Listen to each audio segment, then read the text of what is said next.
At the town's carnival, I was forced to put on a mask of happiness, and beneath the mask, it was Darius and his friends who humiliated and betrayed me endlessly. 1TW brief scene of non-consensual sex near the end. The sun was shining on yet another wonderful spring day. The flowers were coming into bloom. The usual cold mountain range was warming with the welcoming rays. It was a pleasant change. Winter always felt like it lasted too long up here. The 3 or so months we got of decent sun, I always wanted to last longer. I would have been enjoying the wonderful surroundings if it wasn't for the tight grip on my hand. "What are you staring at, 𝐊𝐢𝐬?" Darius wondered. I cleared my throat, turning to him with a fake, sweet smile, just admiring the flowers. He hummed at me, eyeing my face for a sign of a lie. He had his hair cut just moments ago. The once longer blonde hair was now shaved at the sides and short on top. Darius was a handsome guy, caught the eye of many people, but he was more than what he let on. Although we did not live together, we often had sleepovers at his house. My mother had practically encouraged the bonding moment, a bad twinkle in her eye. I had been courting Darius for 2 years. His father was one of the 3 leaders of my little town, and he was 2 years older than me. We were supposed to get married when I turned 18, which was in February, but I convinced them to postpone it to June so I could have a summer wedding. Our families had jumped at the chance, taking my fake smile as eagerness to have a pretty wedding. I didn't want a pretty wedding. I didn't want a wedding at all. I wanted my job back, my freedom and privacy that I had as a teenager. The isolation and uncaring gazes back then were better than the scrutiny I received now. Being betrothed to someone as high up and wealthy as Darius meant I had to look the part. No more working. No more bad hair days and no more bad clothes. From the moment I found out who Darius truly was, I began to save my spare coins. I couldn't stay here. I had to escape before I was attached to a man such as him. On the outside, we walked hand in hand, with pleasant smiles as we wandered the town to admire the upcoming festivities. But his hand was too tight, my posture too stiff, and his smile too fake. I had learned that now. It didn't take me long to see the moment Darius was annoyed. The first time I had seen him show his true colors, we had been courting for 3 months. It was the first time I slept over and the first time someone touched my private areas. I had resisted, and he did not like it. I was 16. Darius was 18, an uncomfortable age gap to me. But no one seemed to care, so I had learned to ignore it. I wanted to tell my mother, to seek guidance on how he touched me and made me touch him, but she would just call me foul words. Darius reassured me it was normal for couples to touch each other like that. So over time, I allowed him to do as he pleased. If I resisted, he would grow angry, and I didn't like it when he was angry. I learned that staying quiet was the only way to come out of its scratch and bruise free. I remember the first time he gave me a publicly visible mark of black eye. Before, he had stuck to kicking me or slapping, but this came when I had resisted sex for the first time. We had been dating 6 months at that point. His touches had grown more needy until the day finally came. I had come home, trying to shield the bruises, but my sweet little Arabella noticed. As a freshly turned 13-year-old girl, she was smarter than she looked. My mother had overheard, and I thought I saw an ounce of shock on her face, but she covered it up with laughing insults. I had never wanted to get out of there more, so I saved my money. Our contract of marriage stated I could still work until our relationship truly blossomed, which ended up being only 9 months. My mother received an amount for our companionship and would soon be paid for her daughter's hand when I was good and married. I wonder if his parents knew the man they had raised, if they would still allow me to marry him. Were they the same? Were his mother's smiles just as fake as mine? That someone had stolen all of my money the moment my mother found out. She checked my pay slips, and one day whilst I was out with Darius, she stole the lot.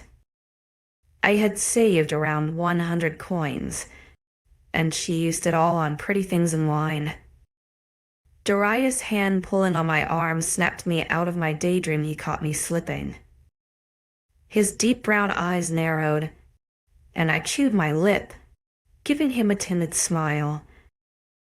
If I stayed meek, if I stayed silent, he wouldn't hurt me. I didn't like it when he did. Yes, Darius, you're daydreaming. I don't like it when you daydream. I frowned, smoothing down the pretty blue dress I wore. Sorry. Darius? He huffed, tugging my arm once more to lead me towards a coffee shop. We sat at a table for two, opposing each other. I exhaled visibly once he was away from me, feeling less on the edge with the table in the middle. Darius insisted on ordering for me. As always, he liked the control, liked the way he was the one to provide and show it off. Most women would love that from a man, but I just wanted my freedom. I wanted to make my own choices, to work, to be on my own. But in this cruel, post-war world, I was stuck betrothed to a man I hated. The man that kept me awake at night with haunting thoughts. Once Darius ordered, I sighed down at the sight of the coffee in front of me. He had allowed me a coffee, so I knew I wasn't in too much trouble. Good days, he got me hot chocolate. Bad days, I had water. Coffee was a good in-between. I could work with coffee. How was your day? I wondered, stirring the dark liquid with my spoon. I sneaked a glance at him, unable to admit that he wasn't handsome. He was, and that's what confused me so much. A dashing man, with kind words, always calmed the rage of thoughts swirling through my mind. He eyed me curiously over his newspaper. The front page was covered in large, colorful print about the spring festival. That was 2 days away, and I was looking forward to it. The only thing I wasn't was the public face I would have to endure. The spring festival and market were something I looked forward to every year. The beginning of a wonderful summer marked the end of the shifter's hunt. It started when I was young, the town creating a market to sell flowers, fruits, and crafts. It grew to a celebration of life and the seasons after a few years, but mostly it gave us a celebratory moment to enjoy the end of the yearly wolf hunt. A time of safety. The wolf's hunt was a time we all dreaded when the town was tense. We were safe here, apparently, with tall walls and high in the mountains away from any nearby packs. The wolves never came here, so we celebrated the end of their gruesome hunt with a party of our own. It was fine, he grunted. Finance books, really. Ash came to help. My curiosity piqued at the name of his best friend. Ash was the son of one of the other leading families in our village. With dark brown hair and kind brown eyes, he was often nice to me, and I enjoyed his company when he came over. Darius had his own place, one I stayed at every night this past month. Even though we weren't married, I may as well be living there. We have been together for 26 months now. Not that I was counting Ash. I bet that was a pleasant visit, I commented, He raised an eyebrow at me, sipping at his coffee. Indeed. Conversation fell short after that, and my shoulders sagged slightly when I realized he would pry nothing out of me. I should be used to it by now. His growing lack of interest was nothing new. I was just a female his parents practically bought to keep his image up. I don't know why they chose me. Perhaps a good Samaritan thing, since my family was so poor. After coffee, Darius' hand came to rest on the small of my back. His fingers were gentle as they wrapped around my hip and pulled me into his side. A faint blush rose on my cheeks when nearby women giggled, eyeing the interaction. If it wasn't for the touching, I'm sure the shiny diamond ring on my finger gave them enough to talk about. To the public eye, we had been dating for 2 years, and the ring appeared around the first snowfall.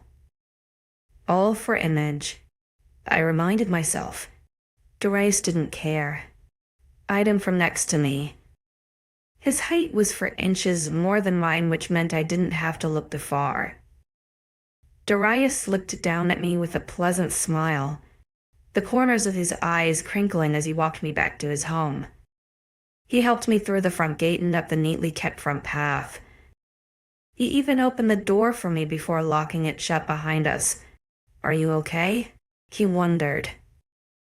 A small smile graced my lips, and I nodded to him, casting my eyes down at his intruding gaze. "Yes, thank you." His hand came to trace my throat, and my breath hitched when his thumb pushed under my jaw. He tilted my head back, and blue crashed with brown. I swallowed, his thumb pushing against the movement that his eyes followed. It froze me as he held me there, his eyes burning into mine. "Good, because I want you." I winced as he pulled me forward by the throat, his hand bruising as it pressed into my jaw. I allowed his mouth to devour mine as I tried not to concentrate on the pain he released on my skin. The taste of his coffee poured down my throat. I had done so well to prevent one of his physical outbursts. I wanted to be make-up and bruise-free for the spring festival, but with a harsh push against the wall, I knew this would not be so easy. With haste, he was all over me. We didn't even make it up the stairs, his hands pushing my dress skirt to my waist and panties to the floor as he forced me over the sideboard. My fingers gripped the wood as he rode his pleasure, his hand pushing my head down so I couldn't move. I breathed heavily, fear building in my chest as he restricted my airways. My heart hammered in my chest, hating the way my lower stomach pooled with warmth. My own body even betrayed me. With a grunting sigh of accomplishment, I felt him pull out and finish on my lower back. One thing he never did was finish inside of me. I was happy that he didn't, because we had no such thing as birth pills anymore. It was the wolves' way of controlling the population, only they had a say in such a thing. We had the strange sleeve things that men use, but Darius complained they always hurt him. He cleared his throat from behind me, his hand moving away from the back of my neck. I stayed there, awaiting his permission to raise, as he pulled out a cigar and lit it. How he didn't have birth control, but they allowed liquor and tobacco, was beyond me. Go. "Clean up. I have guests tonight," he grunted. I stood upright, ashamed of my body's reaction. He always hated it when I got so damp, complaining it wasn't as enjoyable as when it was tight. I wasn't sure what he meant by that, but it hurt his feelings, so I agreed. Keeping my dress gathered in my arms, I picked up my underwear and hurried up the stairs. I made my way into my bedroom, grateful for the courtesy of my bed space.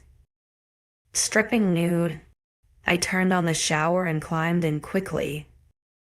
My hair was in a neat bun today, tamed and primed neatly, so I kept it that way for now. Washing the remnants of his pleasure from my skin, I sighed in satisfaction once I was clean of his touches. I made my way out of the shower, wrapping up in a towel. Wiping the fog from the mirror with a cloth, I winced at the reddening marks that graced my neck, across my jaw and down my throat. His hand left a large mark, one I hoped wouldn't bruise, going by the ache in the right of my jaw, though the hopes may not come true. Wincing, I dried myself off, preparing myself for an evening of cooking and presenting myself to him and his guests. To TW, brief mentions of sexual assault the day of the spring festival hastily approached. One more sleep, and it would be upon us.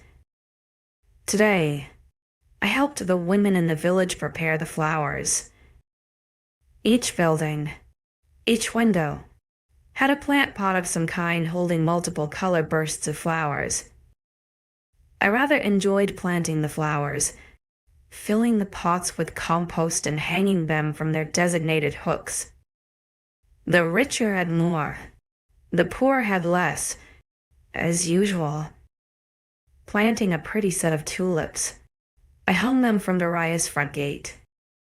His house was grand, 2 stories high, with white walls and green gardens. A large tree loomed over the front passage, shrouding the living room in its shadows.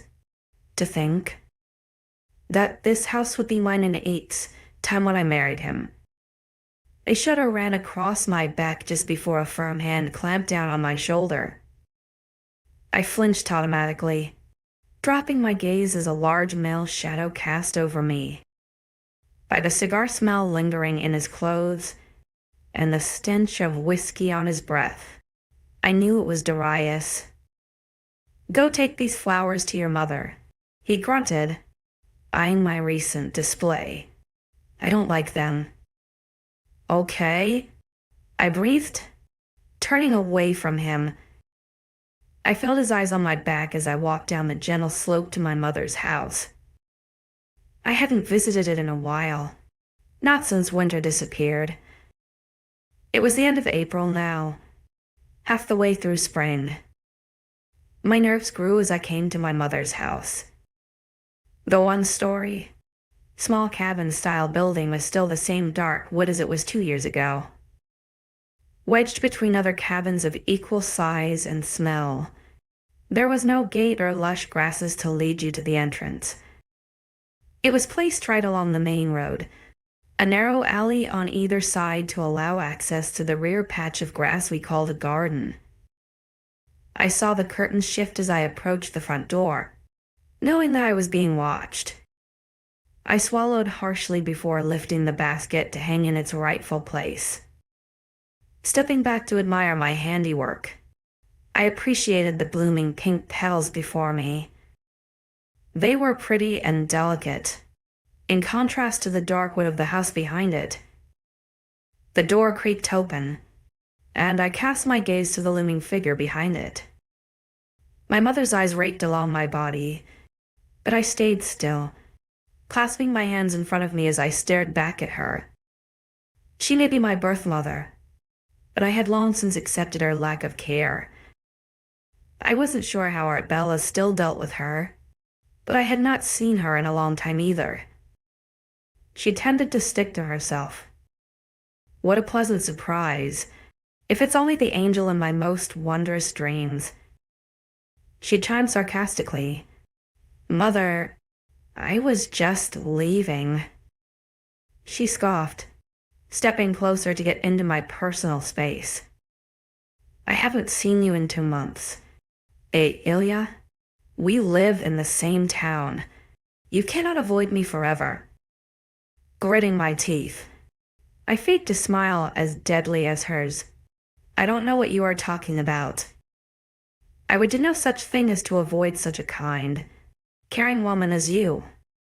Her mouth parted with shock, and before I could react, her arms swung so fast into my cheek that I stumbled and lost my posture. With eyes full of hatred, I raised my head to glare right back at the woman who had birthed me. We were equal in height, and she would not have that prideful power over me. That all you got? I jeered. I've taken worse. She visibly recoiled, heart twitching with annoyance. You need someone to beat some obedience to you. Dear, why not start in the home? Don't you worry. Darius has your job covered. I spat. She barked a laugh, crossing her arms to look dismissive. You're disowning me now. Dear. Like mother. Like daughter. I fluttered my eyelashes, despite the fiery warmth of my cheek. Now, if you shall excuse me, I have more flowers to pot for the needy. She shrieked, her eyes widening with horror. Just before I turned to leave, my sister appeared from around the back of the house. She faltered in her steps, her eyes traveling over my cheek and down to the light bruising from Darius on my jaw. Arabella? I nodded before turning and walking away. You little bitch. My mother screeched before storming back into the house. I smirked to myself, picturing the tantrum she is going to have inside. Arabella didn't care for much, so I knew she would not take it out on her. She was a golden child, with a good education and friendship group. Pretty brown hair and brown eyes like my mother. I was the only redhead in the village, my bright hair standing out amongst the graying world. As I reached the potting area in the plaza, a strange sensation passed over my back.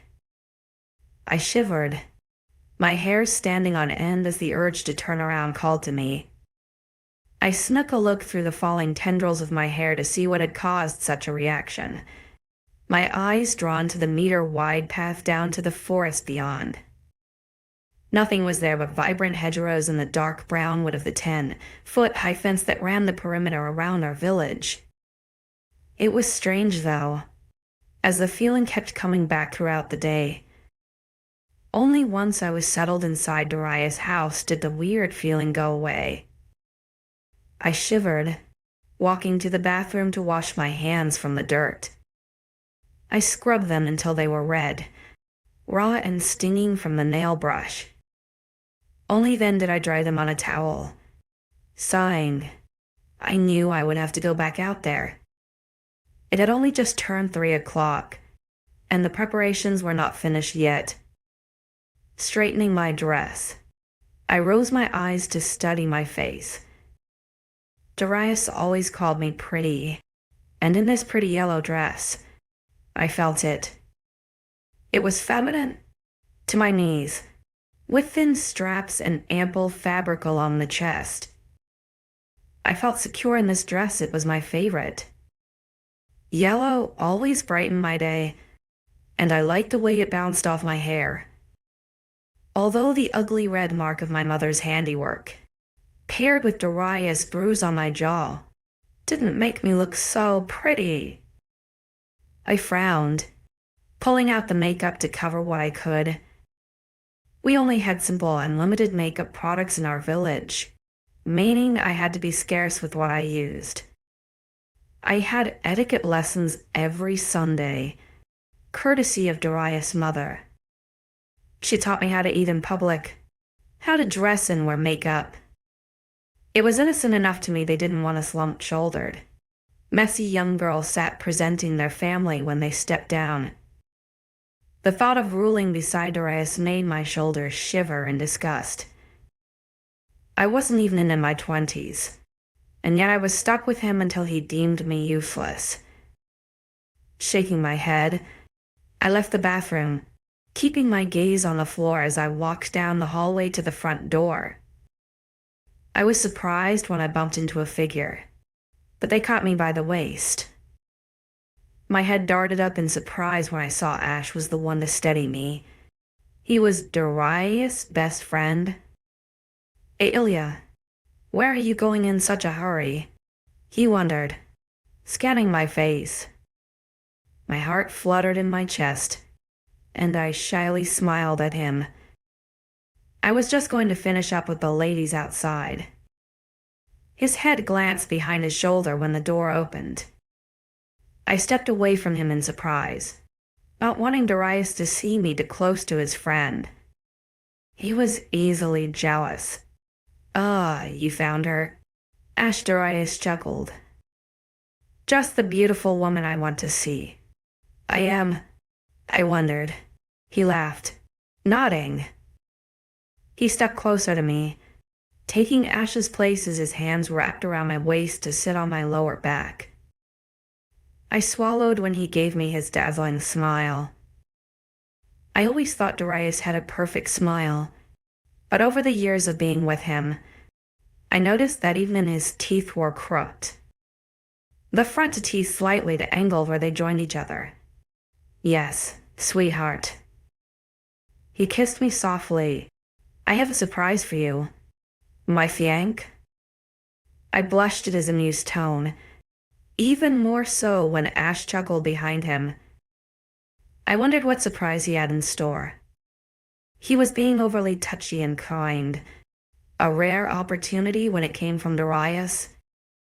Perhaps he was just as excited about the spring festival as I was. "What is it?" "Something for tomorrow." "Oh, of course. Come on. We will show you." I grinned, taking his hand as he led me up the stairs, the white walls bouncing with the beaming sunlight through the large windows. He remained calm as he led me down the hall to the bottom, and I felt my grin falter when he pushed open his bedroom door. Pushing me inside gently, I scanned his room for anything that felt out of place. Other than his bedroom window being open and the sounds of music being played on the streets, everything seemed normal. "What is it you wanted to show me?" I wondered. I turned around to face him but felt my breath hitch at the sud and arc sneer he gave me. He chuckled, turning to Ash, who closed the door behind him and locked it. I swallowed, taking a few steps backwards in precaution. "Oh, did I misspeak?" Darius hummed. "I meant you should show me something." Darius?" I breathed, a shaky laugh escaping me. "What's going on? Get on the bed," he demanded. I shook my head, eyes wide as I looked to Ash to plead for forgiveness for whatever wrong I have done to get such a reaction. 𝐊𝐢𝐬, do not test me. You want to see the festival, you get on that bed and do not speak to me." I felt my hands shaking, but slowly made my way to sit on the edge of the bed. I had to listen. "In the middle," he taunted. "Keep that dress on for now." But it's my fave." His burning glare halted my words, and I flinched when he was suddenly before me. A harsh smack to my face jolted me backwards. My hand raised to cut my left cheek, the same spot my mother caught me earlier. Darius was quick to pick me up and throw me more in the center of the bed, his disgusting hands worming their way under my skirt. He hummed, fingers exploring my skin as his mouth came down to suck on my neck. I shivered, my hands holding onto his upper arms as he secured himself above me. "Darius," I whined. "I don't want this." "Shut up," he scoffed in my ear, pulling away to stare down at me. "Of course you do." His head turned to look at his friend, who still stood in the doorway, waiting. "Ash here has told me how much you have taken to him," he jeered. "He would like to reciprocate those feelings." What?" I stammered, confused. He forcefully pushed my hands above my head, his body pinning me down by my hips.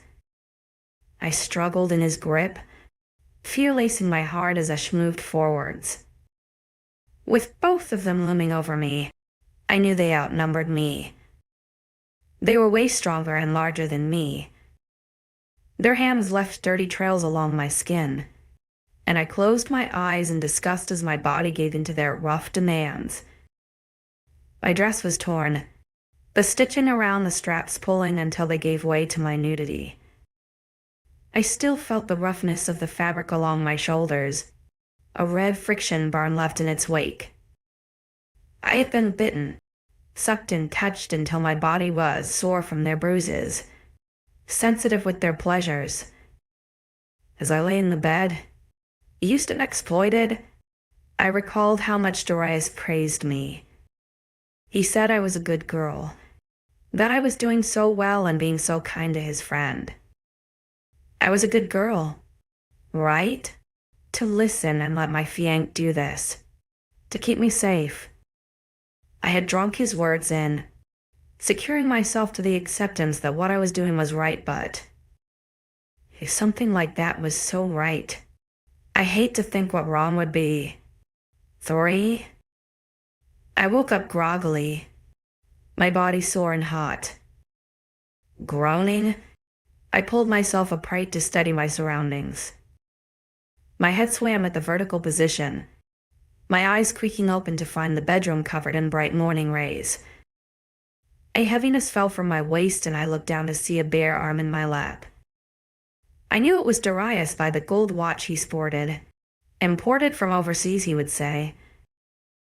I slowly pushed his arm from my body and stood from the bed, finding tatters of my favorite dress hanging lazily from my hips. My body ached with every step, tears pooling in my eyes as I made my way to the bathroom. Not only had Darius stolen my life, but he destroyed everything I seemed to love. My privacy, my favorite things, my choices, my body. Wincing, I pushed the bathroom door open and turned on the water to run a bath. I avoided looking in the mirror, not wanting to see the mess that I surely was as I grabbed a towel from the cupboard.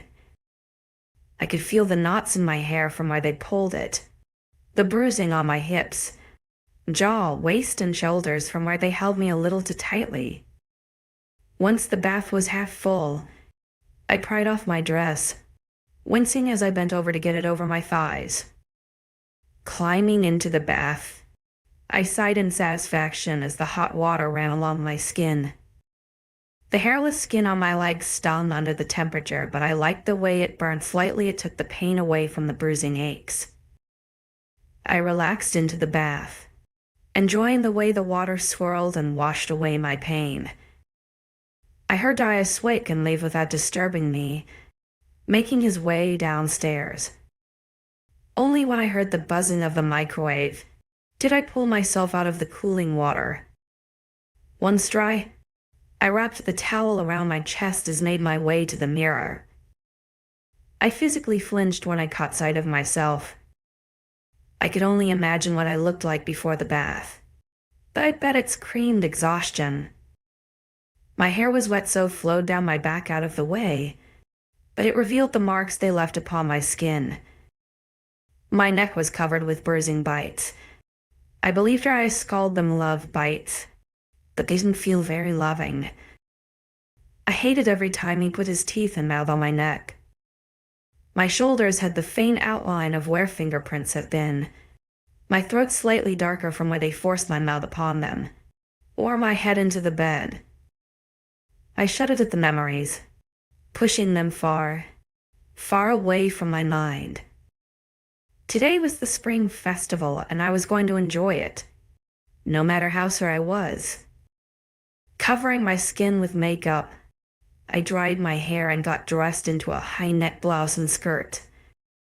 My legs had luckily not been covered in any marks, only aching with every step. I pulled some medication from the vanity and took some in hopes to alleviate the pain. Making my way into the bedroom, I dropped my towel into the wash basket. I knew I would have to go down and face Darius. He seemed to be lingering in the kitchen, waiting for me. I descended the stairs, taking my time to admire the growing rays of sunshine through the large windows. Walking towards the kitchen, Darius' voice floated through the air. "Oh, there you are, sweetheart. I wondered when you would come down." He smiled at me. "Have a nice bath." I was always skeptical of his mood changes. He could flip them like a switch. He was sated for now, so I would tread lightly in hopes of enjoying my day. I did. I nodded, coming around to stand across from him. He grinned, moving around the island to pull me into his embrace. I tensed under his touch, even as his hands wove themselves gently around my body. I knew better than to relax so comfortably. I would in the past, and he would take it for granted. I could never trust him again, and now the one person I thought was kind to me turned out to be just as evil as my so-called fiancé. "I've made you a coffee, although it may be a little cold now since you took so long." He laughed. I smiled in agreement, moving away to grab the mug that was beneath the coffee machine's spout. He was right, though, it was cold, and I wasted no time in drinking it. I had the clock as we stood there in silence, keeping my eyes away from the way he stared at me. 10:55 a.m. "So, we need to talk about last night." He suddenly began, placing his hands on the island. I flinched, my gaze snapping to find his eyes intensely staring at me. "What?" He frowned at my rudeness, and I was quick to adjust my tone. "Sorry, what about last night?" "You are to tell no one, not a single soul," he demanded, lifting his chin. "I own you. Remember, the pleasures you provide me are mine and no one else's. However, Ash took a liking to you. I feel it won't be the end of his visits, but only whilst I am there. You hear me?" I winced, my jaw clicking with how hard I was clenching it. "If I may, why the sudden interest in me? From Ash?" He shrugged. "He's lonely and I always tell him about what we get up to. I suppose the flirty little smiles you give him made him want to try it too. Always worrying yourself around, aren't you? Just like your mother said you do. Your face is so innocent. But I hope you are satisfied now you got what you wanted. What I wanted." I scoffed. His eyes narrowed into slits as he approached me. "You wanted his cock. You enjoyed us using you." I shook my head, looking away from him to not challenge him further. Stepping closer was sign one that he was about to lose it. Signed was his fist clenching. "That's what I thought." He sneered, his hand coming to palm my cheek. "You did a great job at hiding those marks. Aren't you silly? Falling over drunk last night." I stayed silent and he increased the grip on my jaw, my teeth aching with the force until I looked up at him. "Aren't you?" "Yes," I gasped. I'm such a klutz." He grinned at me, releasing my jaw to smooth my makeup back into place. "Good girl." I exhaled loudly when he walked away. The sound of shoes being pulled from the storage filled the open living area. Scowling into my too cold coffee, I ignored his movements around the house as he prepared to leave. "As your punishment, sweetheart, you were not allowed to join in until 3 o'clock. I gasped, stepping forward with pleading eyes. "Please, don't. I'll miss the parade." Should have thought about that before talking back to me. He sneered. He was out of the door before I could retaliate, and I rushed to grab the handle as fast as I could. It clicked into place, the key turning on the other side just as I reached it. I tried anyway, the sound of his laugh muffled by the door. Glaring through the glass at his blurred figure, I pounded my fist on the door. I was locked in here. He always made sure everything was locked, day in and day out. And now my only escape was locked too. I was going to miss one of my favorite parts of the day, and he knew that. I looked forward to this day every single year. I loved the blossoming flowers, the vibrant colors, tasty foods, and overall good mood the town fell into. Spring meant brighter and longer days, full of life and memories, and I was going to miss it all. It wasn't until 4 o'clock when someone came to get me, the sound of their footsteps heavy on the small path. I had been so bored, staring at the little festivities I could see out the windows. I had to keep myself scarce, though I dreaded to think of the repercussions of being spotted inside when so many people knew how much I enjoyed today. I ended up retreating to read a book, keeping myself out of view. I was already standing by the front door when I heard it unlock. I smoothed out my skirt, my shoes already, and kept my face neutral as the door swung open. Ash entered, his hair pulled out of his eyes, but his dark eyes studied me with appreciation. What I once would have gone bashful for made my stomach churn with disgust as I remembered what a monster he was beneath his kind demeanor. "Darius sent me to get you," he announced, not moving any closer. "Come, 𝐿𝐤." I clenched my jaw but passed by him with my head ducked down. I knew he watched my every movement, but as soon as I was outside, I inhaled deeply, taking in all the smells surrounding me. Ash's hand came to settle between my shoulders, and I tensed, allowing him to lead me to wherever Darius was. He was stood at a bar. No surprise there. His blonde hair was slightly sticky with sweat, and he seemed to be leaning too heavily on the bar side for support. My nose wrinkled in disgust as the smell of alcohol came from his breath. He grinned out at me, his arm coming to wrap around my shoulder in greeting. 𝐿𝐤? Feeling better. He cheered. I swallowed nervously but nodded my head. "Yes, thank you." "Good, good?" He smiled, kissing my head.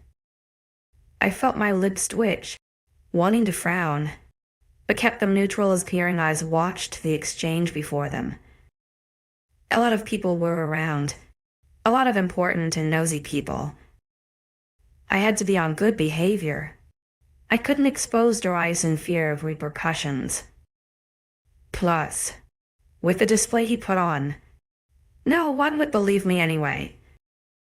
I was just telling my mother how you weren't feeling well, and she jumped to the thought of pregnancy. He laughed. Before marriage. His mother narrowed her eyes, but a wide smile stretched her lips. "I just know how much you love the spring festival. I thought it was strange that you missed it. I hope you are okay now." "Dear, I am now. Thank you." I think it was just the excitement made me feel nauseous. I smiled tensely. Keeping up pretenses around people had only got easier as the months went on. His mother was a nice woman, but I knew better than to judge. Look at my mother, my fiancé and his best friend. For example, oh, I understand that. Why, when Darius was little, he would get so excited over celebrations that he would make himself sick for a whole week with excitement. She laughed. I quirked an eyebrow, joining in with the laughter around the bar.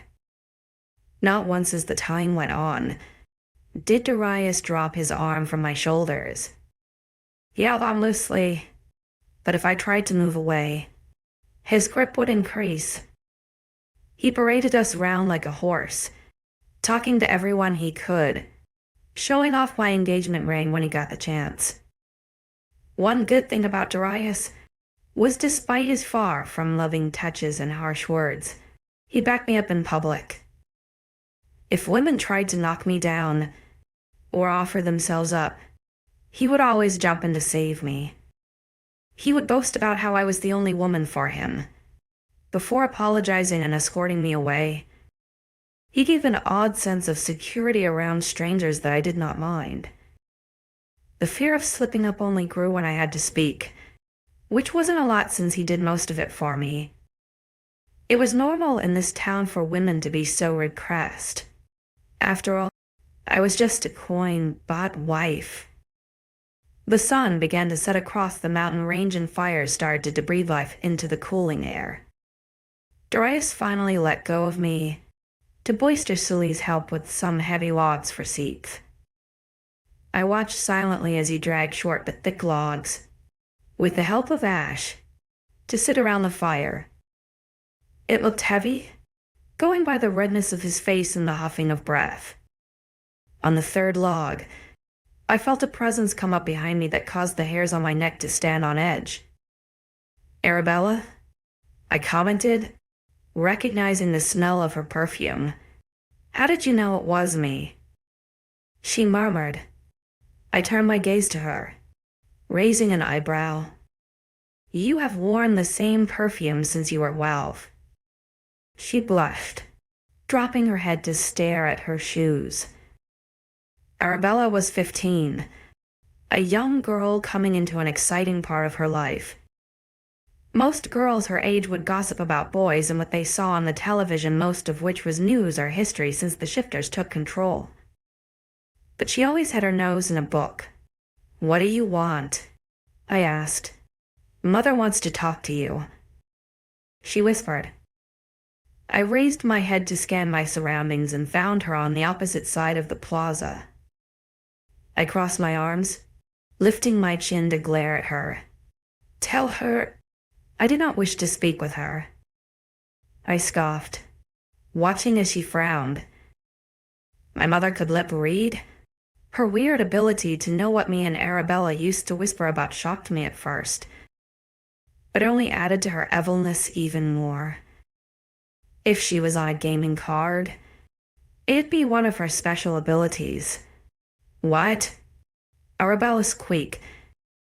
I looked back to her, raking my eyes along the knee-length blue dress she wore, to the tight ponytail on her head and eyes full of makeup.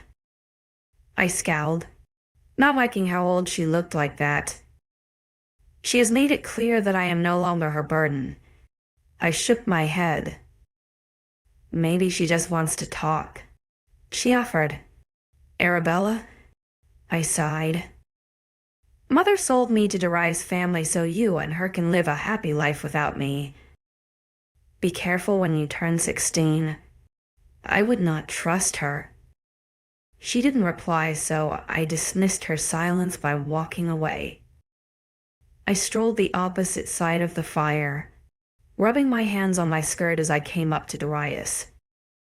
"Darius?" I asked sweetly. "Yes," he wondered, not lifting his head. "I'm just going to the bathroom." He turned this time, frowning as he studied me. "What's wrong?" "I just need to use the restroom." I shrugged. "In the dark?" He cocked his head, glancing up the hill to his house. "Want me or Ash to come with you?" I shook my head. "Definitely not. I'll be okay. I will be quick." "Okay then." He shrugged, before pulling me close to whisper in my ear, "No funny business." I swallowed and shook my head, taking the house key from his back pocket. "I'll be back in a minute." Stepping away from him, I felt his heated gaze on my back as I walked up the road. Unlocking the door, I turned briefly to look down, only to find him still watching me. I gave him the briefest of smiles before pushing the door open, flashing the keys in my hand. Once I had left them on the outside, and he didn't like that claim people would rob and drape me. You know, like he did. My eyes struggled to focus suddenly on the light change, and I swear I saw a blur of dark shadows in the far distance, right by my mother's house, Blinking to clear the spots from my eyes, I realized nothing was there and shook my head. Darius was no longer staring at me either, and I sighed before stepping inside for TW, scenes of violence, blood. I took way longer than necessary in the downstairs bathroom, my head in my hands as I sat on the toilet's lid. I had relieved myself over 2 minutes ago, but couldn't find the energy to get up and put on the fake smile everyone seemed to admire. Standing from my perch, I made my way over to the sink to wash my hands. Running the soap over my fingers, I studied my reflection to check for any imperfections. Since I had sat with my head in my hands, I had rubbed off some of the makeup on my face. I had no makeup down here, so I exited the room to go in search of some. I just made it to the first step when a sudden scream met my ears. I tensed, halting my movements, when more panic broke out. What was going on? A vast pit of dread filled my stomach, and I hurried to the door. Creaking it open, I only glimpsed some fire before Darius was in front of me, pushing me inside. He was breathing heavy. The smell of his breath caused my nose to wrinkle, but it was the fear in his eyes that had me clinging onto his arms. What is it? What's going on? I heard screaming. I rushed. His brown eyes snapped down to me, wide and fearful. They're here. They found us. We need to leave. Who is here? Who found us? I repeated, shaking my head. He grumbled at me, pushing my arms away to hurry to his bedroom. I followed him, my confusion only growing when he pulled things from his safe and into a bag. We need to leave, he snapped, taking my arm to pull me back downstairs into the back door. Darius, please. I'm scared. I whimpered. He didn't stop, his grip on my wrist burning. He scanned the back garden before dragging me to the apple tree, pushing me into its trunk. His glaring eyes stared down at me. Darius, I whispered. 𝐊𝐢𝐬, stay here. Hide. I'm going to go next door to Mom and Dad's and open the panic room. He explained why he had run away before I got an answer. The rush of blood through my ears was enough to make my stomach roll. I was glad our house had tall fences blocking any entrance from where the screaming came from. I was confused, but going by the sounds of terror, I knew better and kept quiet. Whatever it was would probably find me in a heartbeat if I made enough noise. My breaths were quick and heavy as I waited for Darius to return, but as the time went on, dread filled my stomach. I cast a long look at the house one more time before making my way to the gate he had disappeared behind. Pushing it open quietly, I jumped as a woman went running down the street in the distance. Darius? I whispered. No reply. Where had he gone? I swallowed nervously, pushing my back against the side of the house. I slowly slithered my way down the side of the building to the corner, keeping my feet light across the stones. The smell of burning met my nose. The fire's warmth had grown since I was last outside. But a deep rumble came from nearby, and I tensed when a flash of darkness ran by the house. I followed the blur, mesmerized by the speed of whatever it was. My fear only grew when it stopped by an older woman who was trying to sneak around a tree. A large brown wolf stood on, for long legs peered down at her. I gasped at its sheer size, causing its ears to twitch. The woman cowered, crying out for help as the beast crept closer, its nose twitching to scent her. He growled, huffing in her face before turning to run away, and she collapsed in relief. Wolves. The shifters had found us. But how? I thought their hunt ended yesterday. I leaned back to press my body against the building, but halted when a warm breath ran along my neck. Swallowing fiercely, I slowly turned my head to come face to face with the creature from my nightmares. It was the same brown wolf as I had just been watching. It had come up behind me whilst I was distracted. Its eyes were a sharp gray in color, narrowed as it studied me. Its gigantic mouth parted in a growl as I made eye contact, and my eyes automatically dropped to the saliva-pooled jaws.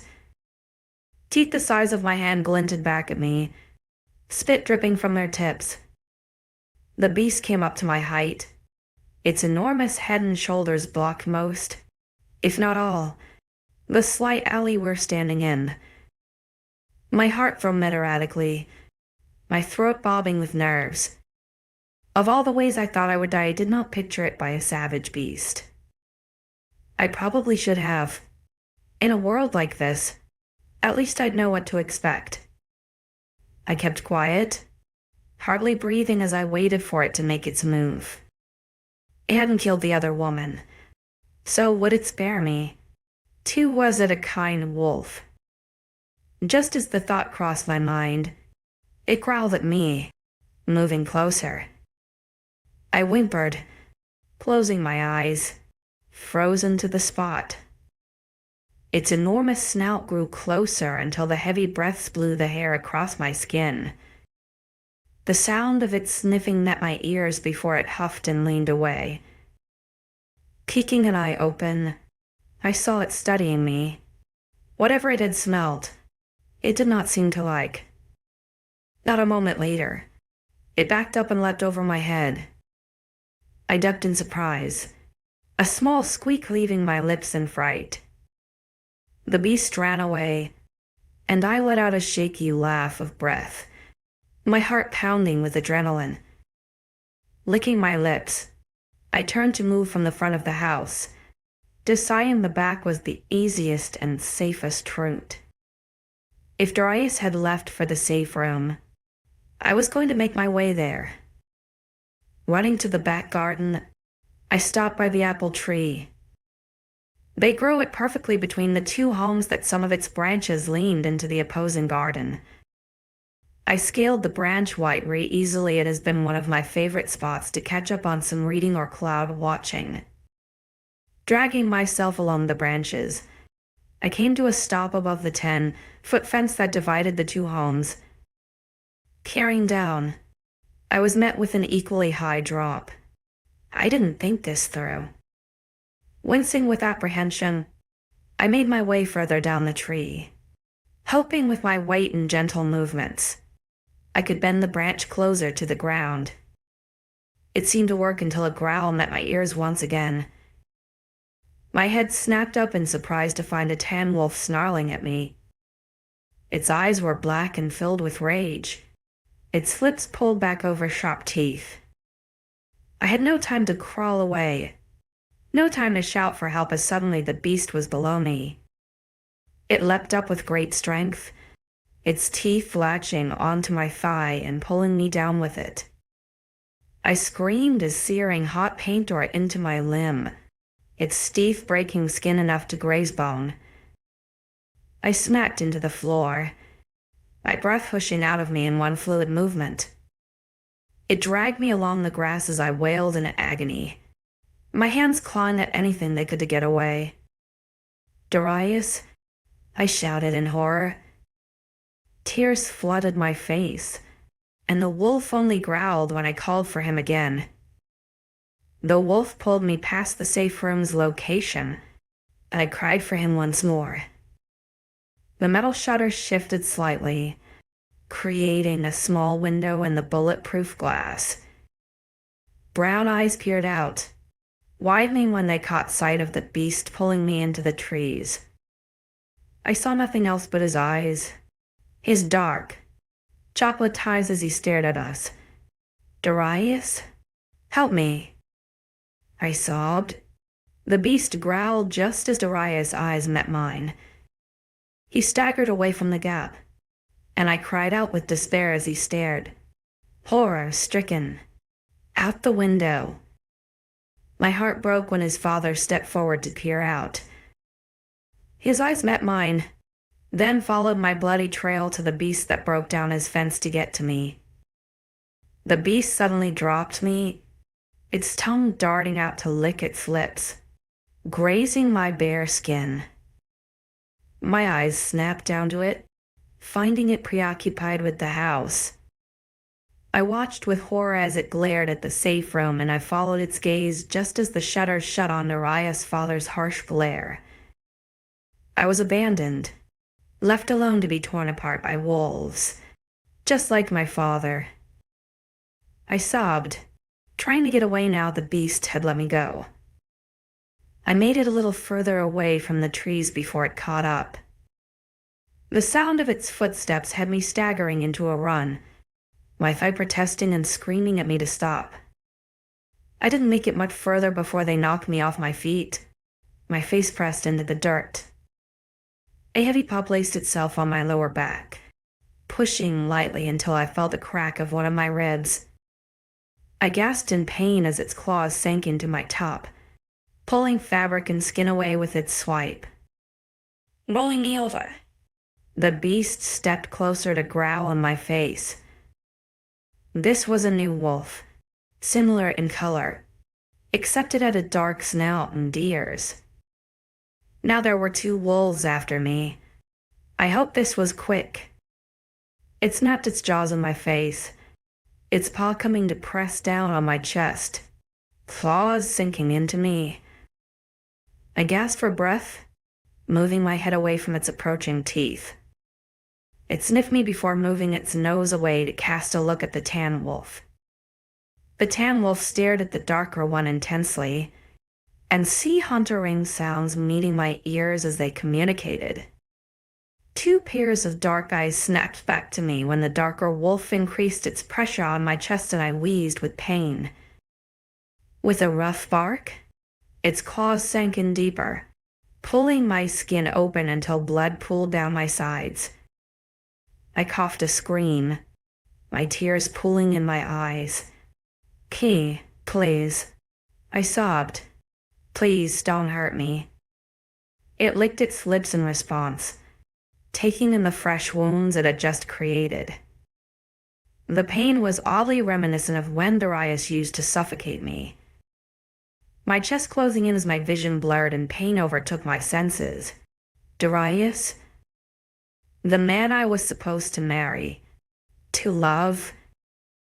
Darius, the man who abused me at every moment, controlled my every move and suffocated my thoughts. Darius, the man who let his best friend use me like a doll. Darius, the man who left me at an apple tree for dead, to run into his safe house with his mommy and daddy. Darius, his father Ash. Men always took what they wanted, never asked or gave answers to questions.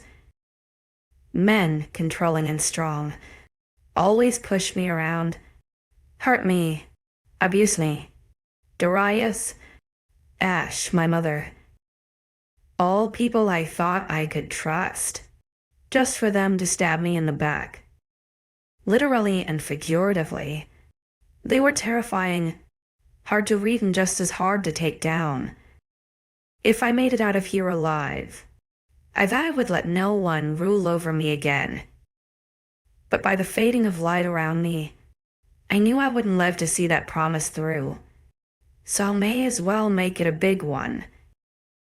As if sensing my thoughts, the wolf's nose came to press into my throat.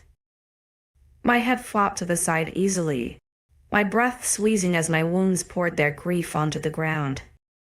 Were my insides still inside me? It didn't feel like it.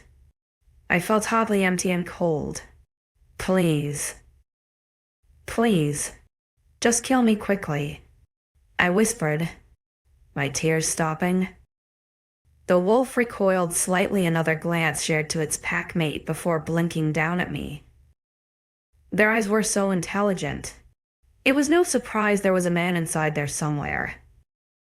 If wolves could shrug, This one sure did, just before its snout moved closer to me. A loud howl suddenly broke through the trees, and the wolf stopped its descent to end my life. I exhaled with a cry, desperate for the pain to end. The two wolves hesitated as another howl met my ears. Goose and strows on my skin, my tongue feeling heavy in my mouth as the new beast grew closer. Wolves hunted as a pack, and I assumed this was a new contender. Through the muffled sounds of my breath and blood in my ears, heavy footsteps shook the earth, loud growls and snarling surrounding me.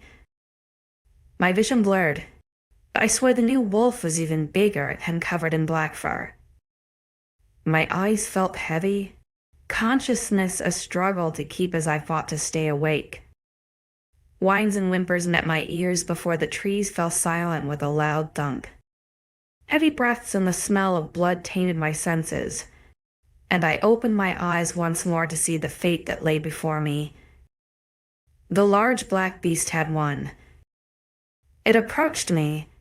Its head hung low and ears forward with curiosity as it sniffed me. Was it going to eat me? I watched it study me, my face void of emotion as I sank to the ground. My vision swirled, and I embraced it, wheezing a breath as my mind fogged over. Accepting my demise to this black wolf, I absorbed the sensation of feeling so light and free. But just before I closed my eyes, I swear I saw the beast transform into a man 5. Something irritating stirred me from my deep slumber. An incessant beeping hounded my senses, rousing my mind to force my eyes open. A brightness that caused me to groan and move my head away from the penetrating light, partially blinded me. It was then I realized I was lying on something firm but soft, a warmth encasing me. Frowning, I peeked my eyes open again to survey where I was. The beeping continued, picking up in speed, and an itching began under my skin in certain places that had me grumble. Finally, adjusting my tired eyes to the light, I blinked through the blurs. I was in a small room, white and sterile. A reflective screen sat on the wall at the foot of my bed, a table beside my head. Beyond the table were monitors, one of which showed fuzzy lines and increasing numbers. My eyes trailed from the machine to find wires sticking out of it, following them until I came to a stop at my arm. Some kind of drip lay in my arm, and I assumed they were for electrolytes and medication. I couldn't help but wonder why. I felt fine, so why was I in a hospital? Then came to realize I also had a mask on my face, helping me breathe. I weakly rose my hand to pull it from my chin, taking in a loud breath. The smell of disinfectant and food met my nose, and I looked around for the source. There was nothing in here, so I assumed it was coming from another room and traveled to my door. It had been a while since I had eaten, my mind unable to remember my last meal or the taste of food in my mouth, or even how I got here in the first place. I was about to explore further when the door creaked open and a woman entered. Too preoccupied with the clip file in her grip to notice my staring, I observed her cautiously. She came to stand at the foot of my bed, and I took in her features. She was a stranger, with dark hair, skin and eyes, and not from my village. I grew uneasy. In repercussion of my emotions, the heart monitor picked up its pace, the awful beeping hurting my ears. Why was everything so sensitive?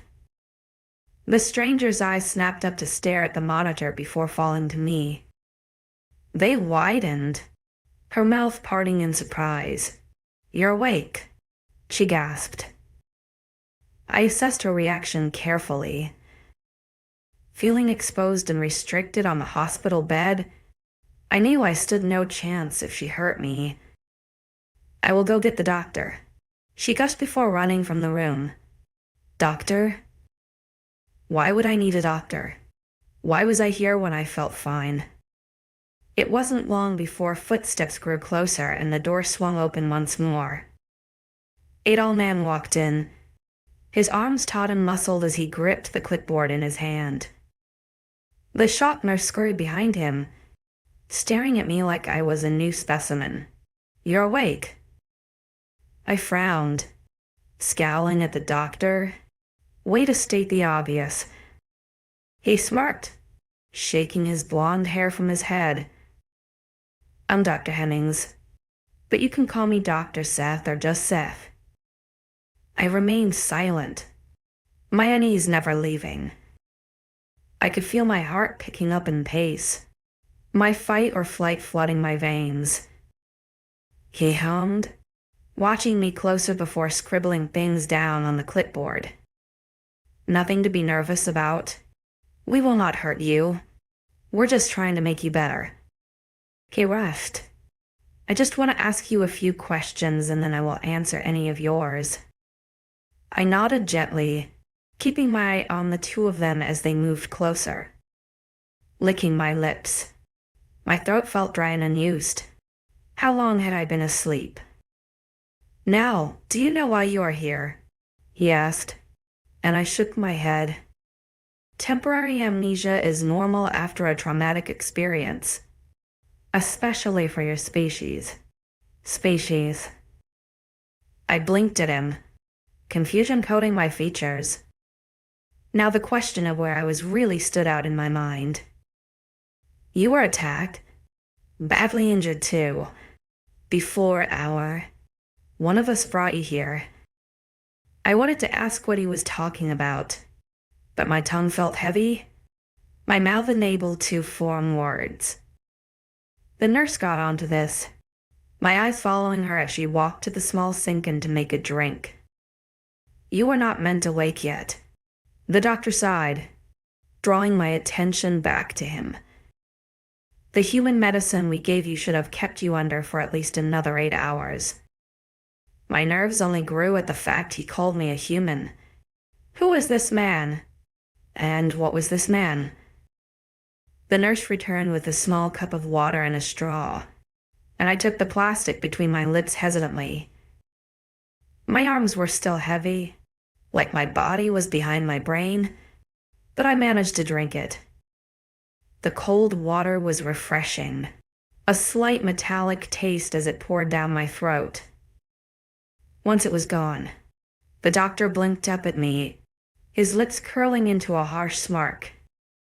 I tensed, not liking the way he was looking at me, and unconsciously leaned closer to the nurse in comfort. Was he going to hurt me? I didn't like the sinister look on his face. A small grumble escaped his lips and his eyes flashed to a darker color. My breath hitched at the color change, the image of an angry wolf filling my mind. My breath hitched as the wolf locked its teeth around me, dragging me across Darius' back garden and into the trees. Darius abandoning me to be safe with his parents, leaving me for death. The wolf gouging my hip and thigh, breaking my ribs and tearing at my tender flesh. Sounds of growling and snapping of teeth before I fell asleep to the image of black fur. My mind felt hazy suddenly, my peaking panic pausing before falling numb. I frowned as my vision swirled, my mind shutting down on its own accord. Wait, what was going on? Why couldn't I keep my eyes open? My head lolled to the side, my eyes falling on the open packet of medicine that lay by the sink as I submitted to the darkness. I was dreaming of the tan wolf. Only this time, Darius was standing before me, my hands barely grabbing at his shoes as I was pulled backwards. I rolled over and gleaming white teeth flashed before my eyes just before I shot upright in bed. Panting, I came face to face with the setting sun. The colors marveled along my room, casting a red and orange glow along the white bed sheets. I was still in the hospital room, but I felt better. Able to sit up and move my arms, I cracked my neck as I surveyed my surroundings once more. Through the haze of my drug-induced sleep, I found everything was how it was before. I rubbed the crust from my eye, taking in deep breaths as I tried to figure out where I was. Was I in another village? My village didn't have a hospital as grand as this. It was a mirror room in someone's house. My door was cracked open slightly, and a shadow moving past it caught my eye. Turning my full attention to what lay behind my door, I heard hushed and angered whispers. Whoever it was didn't seem happy, talking about someone who wasn't doing their own job. By the sounds of it, the door opened further after a loud sigh, revealing the same nurse as before.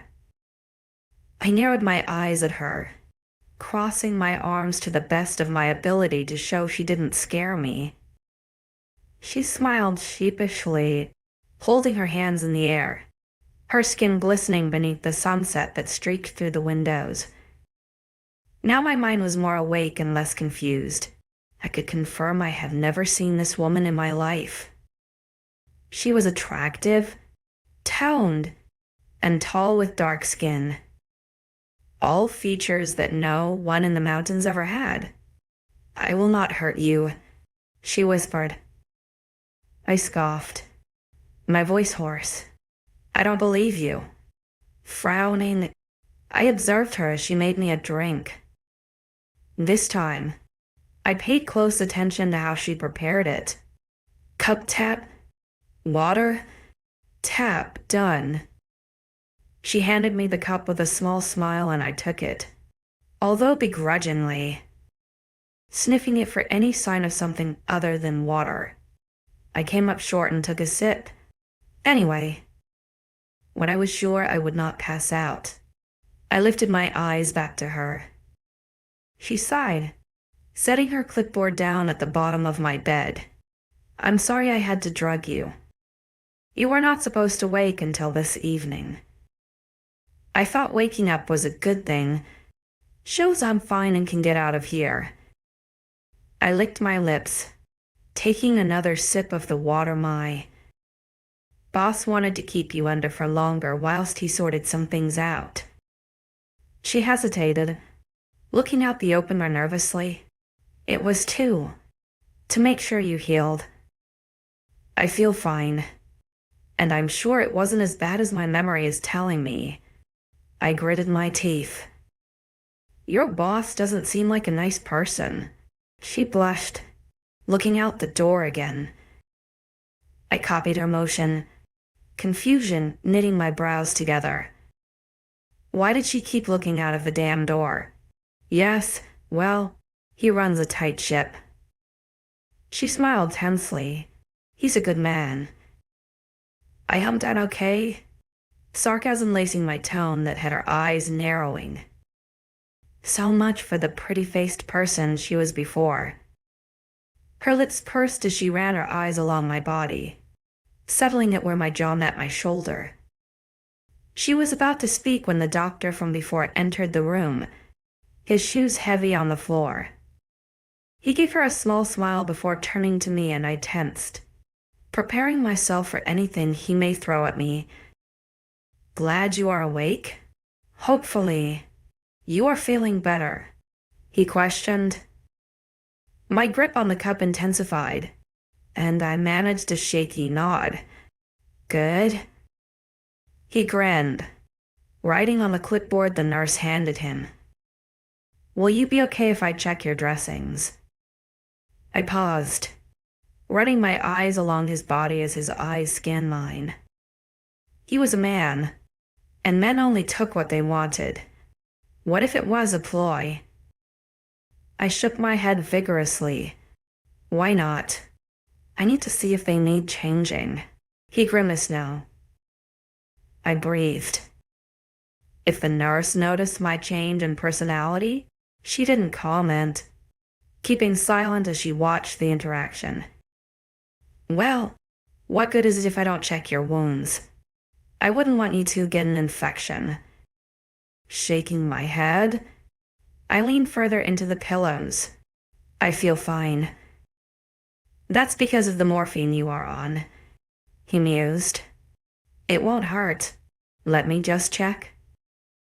I just need you to drop your covers and lift your now. I snapped, smacking his arm as it came to touch me. His eyes narrowed, darkening, before grabbing onto my hand. Do not smack me. I froze, my eyes widening as his upper lip lifted into a snarl. I shook my head in agreement, only breathing when he released my arm. He grumbled, but took a step back, running his eyes along the clipboard. Right? Since it appears you are not cooperating, I will have no choice but to, can't she do it? I asked, gesturing to the nurse. He paused, lifting his eyes back to my face. Noticing who I was gesturing to, he lifted an eyebrow before turning back to me. Her yes. She's a nurse, she can do it. Right? I asked, wincing slightly as his eyes narrowed again. I suppose she can, he murmured. Eve, check her wounds. I will be back in a moment. He left the room as loudly as he came, turning right down the hallway. I exhaled heavily when he left, focusing my attention on the approaching nurse. She had a bowl and cloth in her hand, some other medicinal products on her elbow. Just need you to lie flat. I will move the blanket and lift your gown. Okay? The nurse, whose name I now knew as Eve, muttered. I nodded, looking away as she pulled my sheets gently to my feet. Her warm hand sent a jolt through me as they came into contact with my cool skin, but she didn't react. She ran her hand along a wide, thick bandage that encircled my thigh, unraveling it with care. It continued up my leg, around my pelvis, and stopped at my hip. Only when she stopped did I look down. My mouth parted in horror at what I saw. My thigh had been a mismatch of skin and stitches. Angry red lines and patches of blood, so gauze covered my thigh. The stitches continued around my upper thigh, to the tender flesh of my privates. Eve didn't seem to care much by the proximity of her hands, trailing them along the gauze and cleaning the wounds with antiseptic. What is this? I whispered. She looked up at me, a sympathetic expression on her face. You were caught? Caught? I asked, not taking my eyes from the gruesome skin. She sighed, dropping the bloodied cloth into the bowl before moving higher. She lifted my gown until it was tucked under my chin. Despite being naked, I couldn't find it in me to care.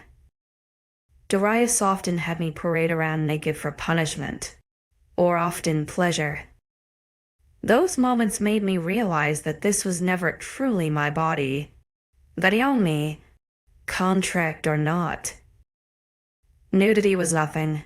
Yes, caught? She mumbled, pulling more gauze from my chest.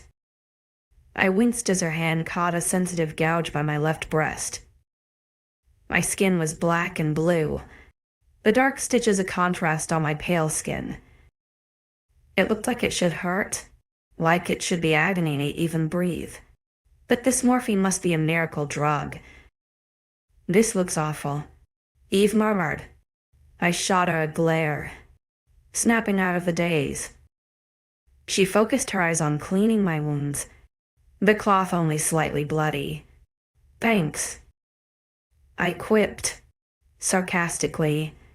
She smiled but kept her attention on applying creams to my skin. I flinched when she poked one of my ribs, a sharp cry escaping my mouth. I definitely felt that one. She's sorry. I didn't think it would hurt. I'm just trying to put some cream on. I swear, she cursed. I sucked in a sharp breath as she stared up at me in horror. Footsteps grew closer in the background, and I looked up in time to see a beast of a man stood by my open door. My eyes widened, a strange sense of familiarity overcoming me. My skin tingled, hairs raising on my arms as a weird feeling of warmth brushed my skin. His body was immense, wide enough that his shoulders filled the gap in the door. He was tall, the top of his head cut off by the door frame with a jaw so sharp it surprised me he could even bend it to chew. His hair was a dark brown, with complementing caramel highlights through the curled strands. It was styled short, blending effortlessly down the sides of his head. But it was his eyes. Despite being completely nude, I didn't shy away as the dark caverns ran across my body. I didn't feel disgusted, nor bare because for once I did not see hunger.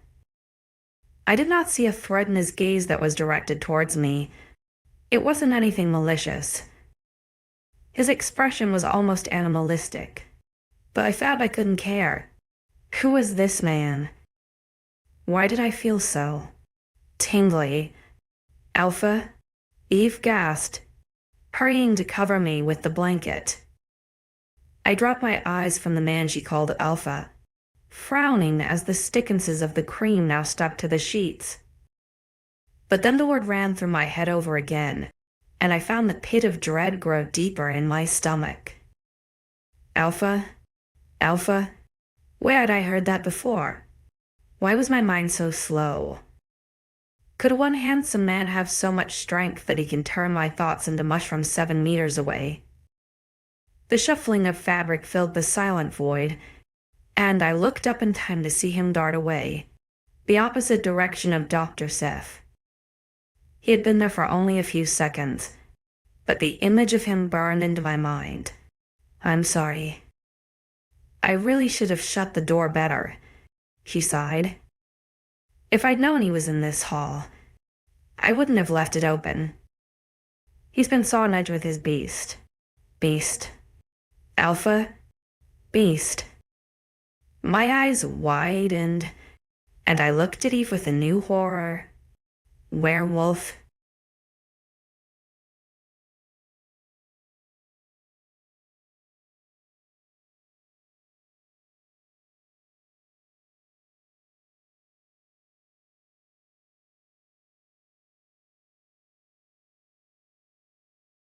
I woke up in a world of werewolves, only to find myself saved by a powerful alpha, whose gaze makes my heart race, but whose power also fills me with unprecedented fear.